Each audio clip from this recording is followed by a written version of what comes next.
Bonjour à tous et bienvenue dans cette nouvelle vidéo de Solutions pour la vie quotidienne. Je vais aborder un sujet qui a émergé il y a peu suite au discours de Jean Castex pour annoncer des mesures en vue de pallier à l'inflation sur les produits énergétiques. La mesure phare qui en est ressortie, ça a été un chèque inflation d'un montant de 100 euros pour aider les plus nécessiteux. Et à mon sens, il faut le saluer. Certes, 100 € dans un budget, global d'un smicard, c'est peut-être, ça pourrait peut-être être plus, mais c'est déjà pas mal. Nous avons la chance d'être dans un pays, j'essaye de remettre en perspective, globale.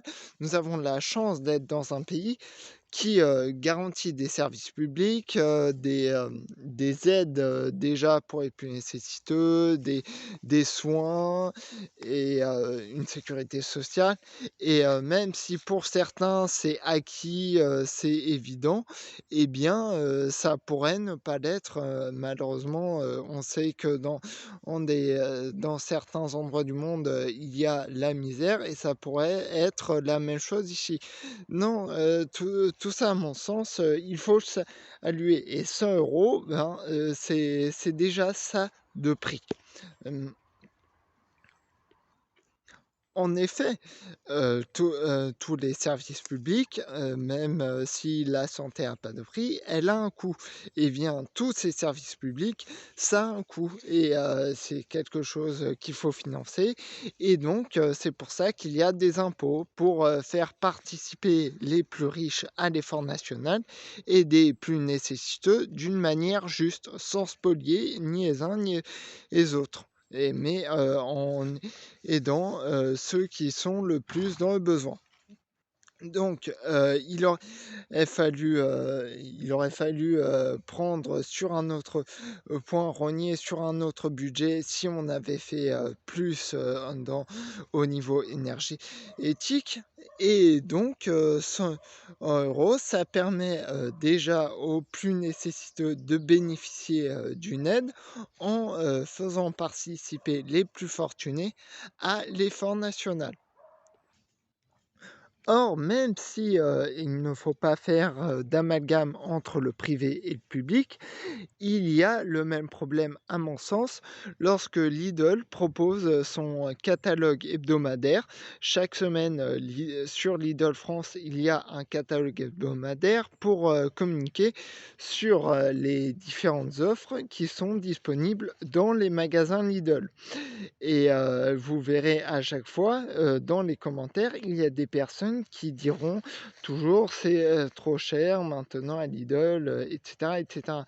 Mais cependant, le gros avantage de Lidl, c'est qu'ils proposent des prix qui sont avantageux, pour tous, accessibles à toutes les bourses et pourtant les produits sont de qualité et c'est quelque chose qu'il faut saluer parce que, malgré et tout, à côté, des prix, qui peuvent être impactants pour, une personne qui est vraiment dans le besoin, il faut tout de même, garantir, à tous les acteurs de la chaîne de production qu'ils seront justement rémunérés.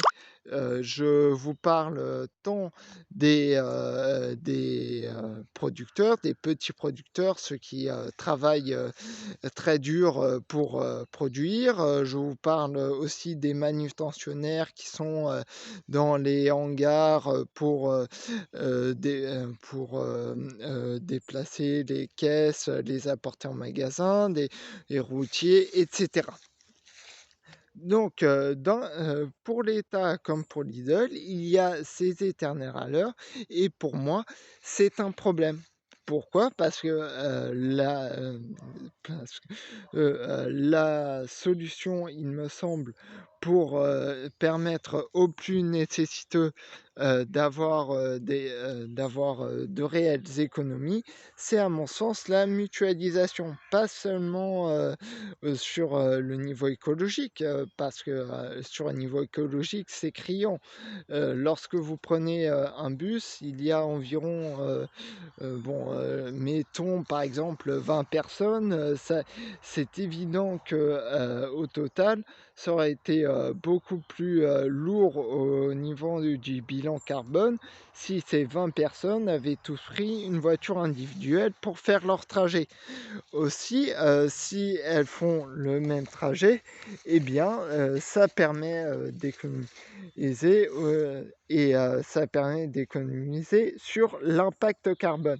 Eh bien, à mon sens, c'est pareil dans tous les domaines. Dans les domaines économiques, vous pouvez, faire, rassembler, tous ces besoins et donc,